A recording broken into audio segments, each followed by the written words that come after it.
일단은 그 양적 완화가 뭔지부터 봅시다. 어려우니까 차근차근 갑시다.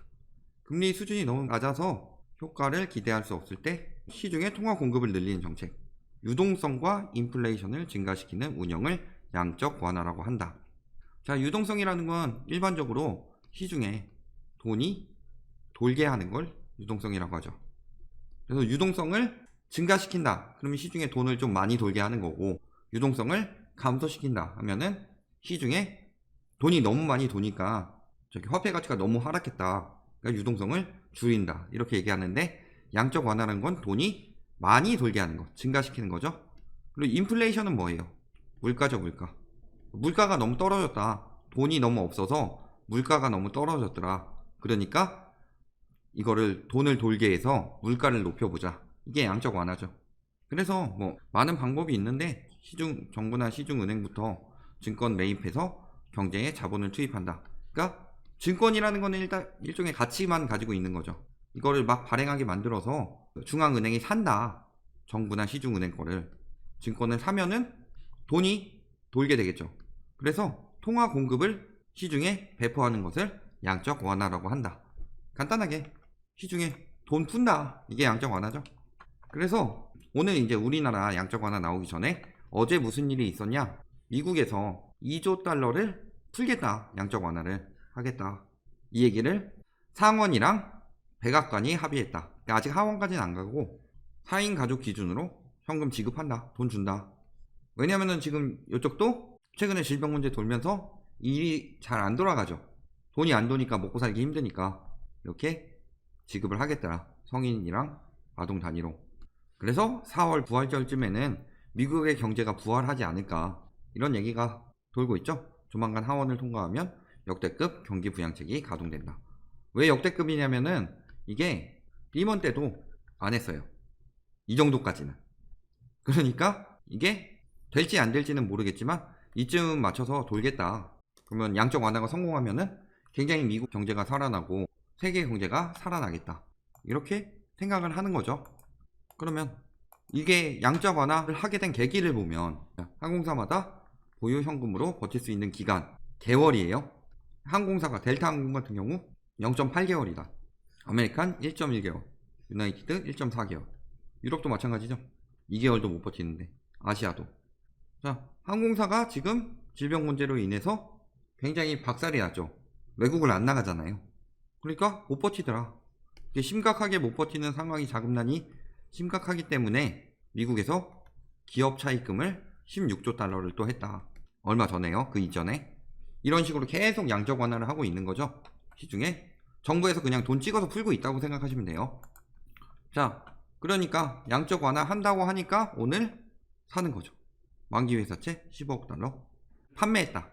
나이키에서 판매했다는 거는 이거를 사는 사람이 있다는 거죠. 회사에 회사채를 사는 사람들이 있다. 회사에다가 사람들이 투자를 하기 시작했다. 전날에 컴캐스트, 마스터키드에 이어서 나이키나 맥도날드, 화이자 등이 회사채 발행해서 사람들이 사더라.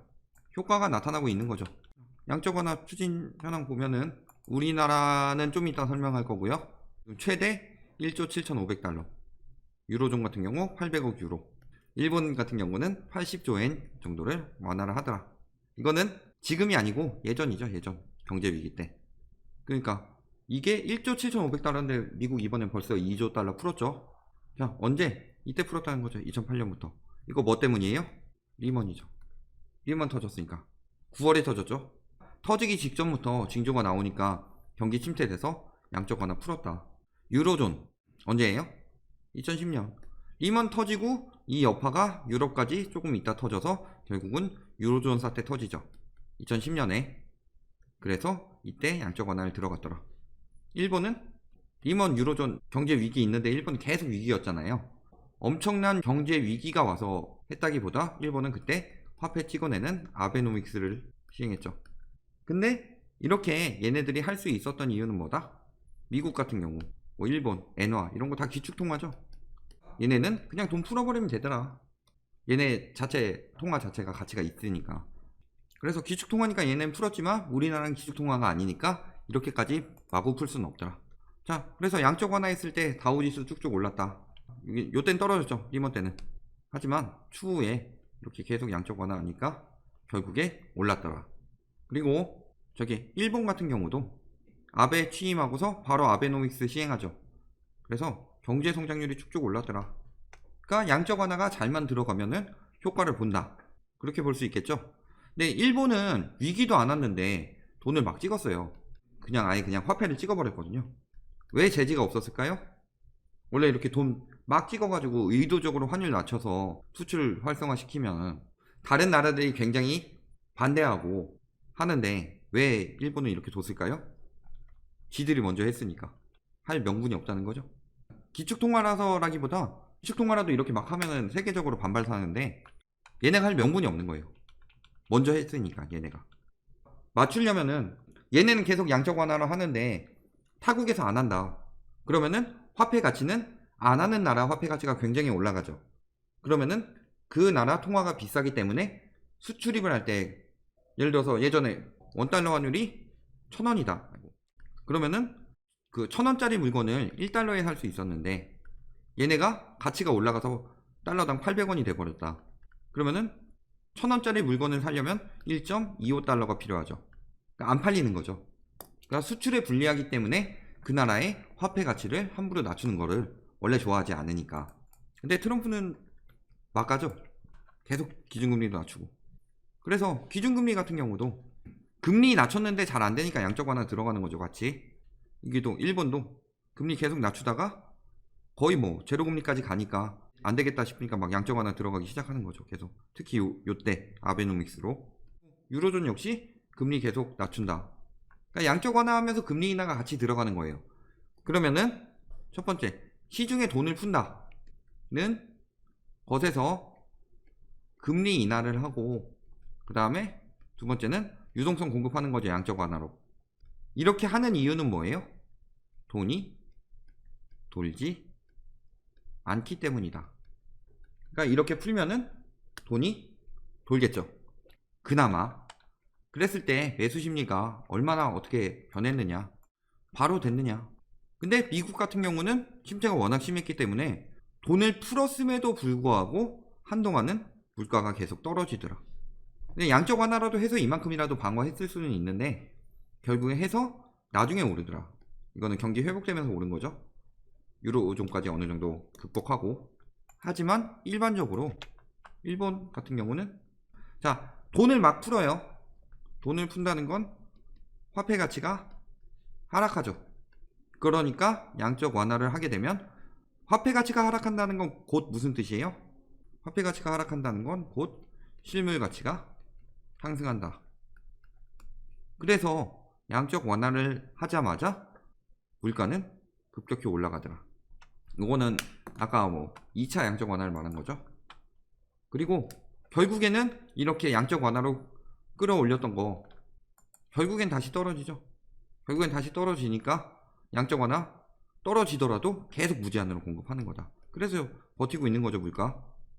유럽 같은 경우도 양적 완화 한번 하니까 올랐더라. 이때도 처음에 유로존 때 떨어지는 거 버티다가 떨어지고 결국에 또 양적 완화하니까 결국 오르는데 이렇게 양적 완화로 하는 물가 상승은 금방 원위치가 되더라. 왜요? 일단 물가 상승이 되려면은 생산성이 있어야 되죠. 생산성이 있고 생산 및 소비가 활성화돼야 되는데 돈을 푼다. 이거는 그냥 강제적으로 낮춘 거기 때문에 시장이 살아나는 건 아니거든요.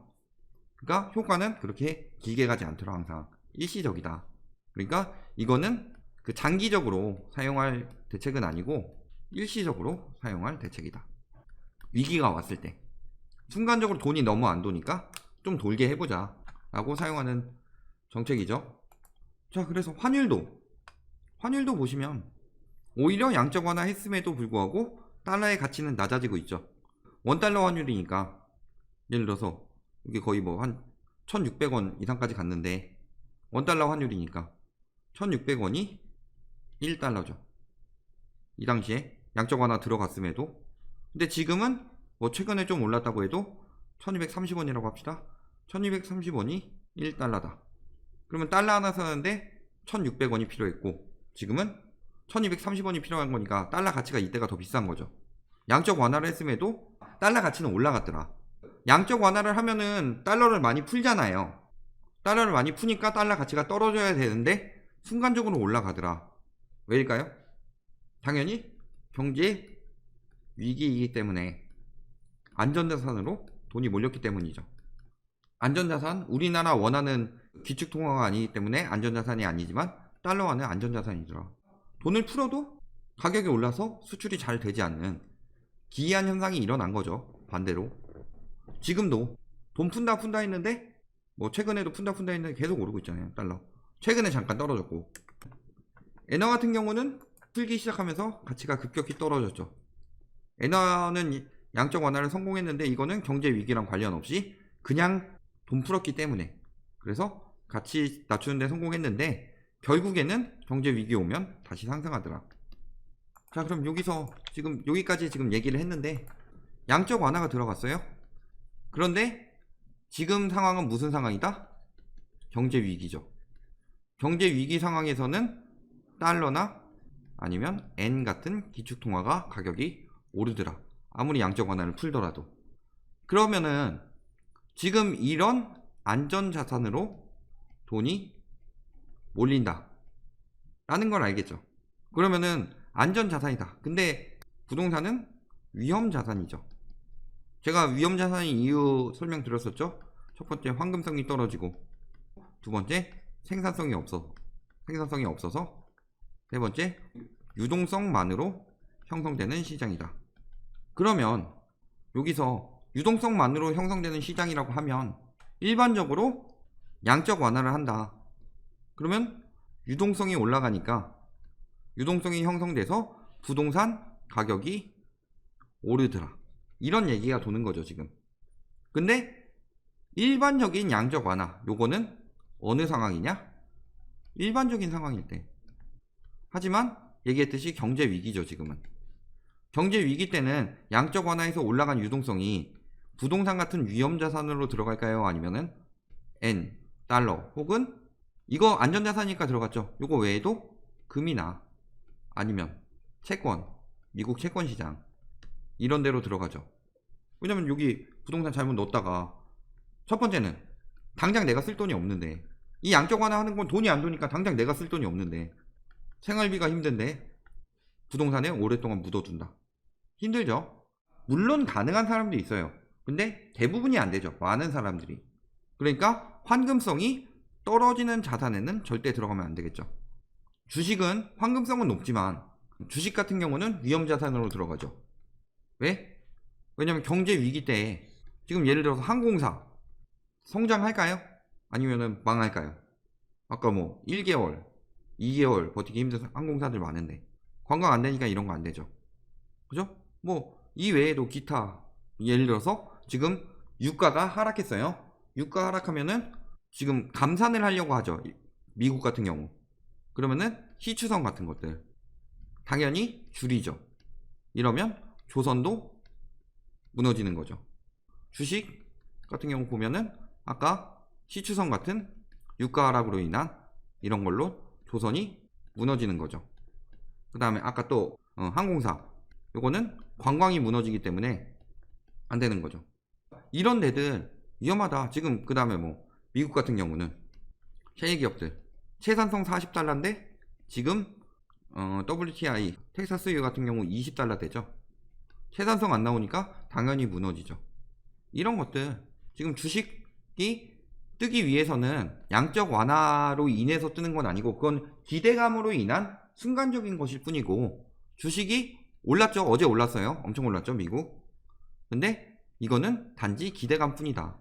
근데 장기적으로 오르려면 어떻게 해야 된다? 이런 문제들이 해결이 돼야 한다. 이런 게 해결이 되지 않는 이상은 장기적으로 상승이 가능하다? 위험하죠 굉장히. 제가 얘기했지만 레이 달리오 같은 경우도 리먼 때도 엄청 성공해서 돈 버는 사람인데 이번에 크게 해먹었잖아요. 한 20일, 13일? 10일쯤? 3월? 그때쯤에 이제 어느 정도 떨어졌다 싶어가지고 샀는데 손해 엄청 봤거든요. 그러니까 지금은 굉장히 예측 가능한 상황이 아니에요. 그래서 저 질문에 대해서는 조금 이따가 말씀드리고, 자, 이러니까 주식도 마찬가지고 아까 얘기했지만 부동산도 마찬가지고. 부동산은 주식보다 더 위험한 자산이더라. 황금성이 떨어지니까. 이게 안 떨어지는 것처럼 보이는데 그거는 거래가 안 돼서 그런 거예요. 지금도 보면 뭐 이전 거래 신고되고 뭐 이런 것들이 아직 남아 있어서 그러지 부동산은 이제 조만간 하락할 일이 머지 않았다. 그러니까 지금 왜 노도광 풍선 효과 오르고 저기 수용성 얼마 전까지 얘기했고 그 다음에 뭐 오동평이니 뭐 안시성이니 계속 뭐 오른다고 얘기하잖아요. 풍선 효과로. 금리 인하로 유동성이 늘어났느니 절대 늘어난 게 아니에요. 금리 인하한 이유가 유동성이 경직되었기 때문이에요. 그죠? 금리 인하가 한 이유가 유동성이 경직되었기 때문에 푼 건데 안 돌죠. 왜냐면 우리나라 유동성은 다 어디 박혀있기 때문에 부동산에 박혀있기 때문에 이 가격이 떨어지지 않는 이상은 유동성이 돌기 굉장히 힘들더라. 지금 양적 완화를 한다고 하는 거는 이따 좀 이따 설명 들어오지만 우리나라 양적 완화 같은 경우는 개인한테 들어가는 것보다 지금 기업 쪽으로 중심으로 살리려고 하고 있거든요. 그러기 위해서 금융 쪽에 투입을 한다. 근데 그걸로 양적 완화했으니까 부동산 오르겠다. 이런 기사 아마 또 나올 거예요. 내가 지금 이게 급해가지고 얘기를 한 건데 부동산 오를 거다 이런 얘기 또 나올 거예요. 나오는 기사 있습니다 아마. 매국 경제 아니면 지럴드 아니면 뭐 이런 데서. 그러니까 지금 뭐 부동산 오른다 이런 말 믿지 마시고 부동산의 영향은 있다 없다? 미국이 양적 완화를 해서 부동산의 영향이 우리나라 부동산의 영향이 간다? 아니요. 미국이 경제가 회복돼도 우리나라 부동산은 이미 정점을 찍었기 때문에 경제 위기로 부동산이 하락하는 게 아니에요. 지금 우리나라 이미 정점을 찍고 거기서 가계 부채가 위험 수준까지 다다랐기 때문에 은행에서 예대율을 맞춰야 하고 이런 점에 대해서 정부에서 대출 규제에 들어가기 시작하면서 내려가는 건데 이번에 뭐 문제 터졌으니까 뭐 이번 정부가 못 잡은 집값 질병 문제가 잡는다 뭐 이런 얘기 하는데 사실은 그게 아니죠. 원래 떨어지고 있는 거에 경제 위기가 붙어서 가속화되고 있는 거다. 그러니까 양적 완화에서 경제 위기가 조금 어느 정도 다소 해소되더라도 이 추세는 바뀔 수가 없겠더라. 일단 여기까지 말씀드릴게요.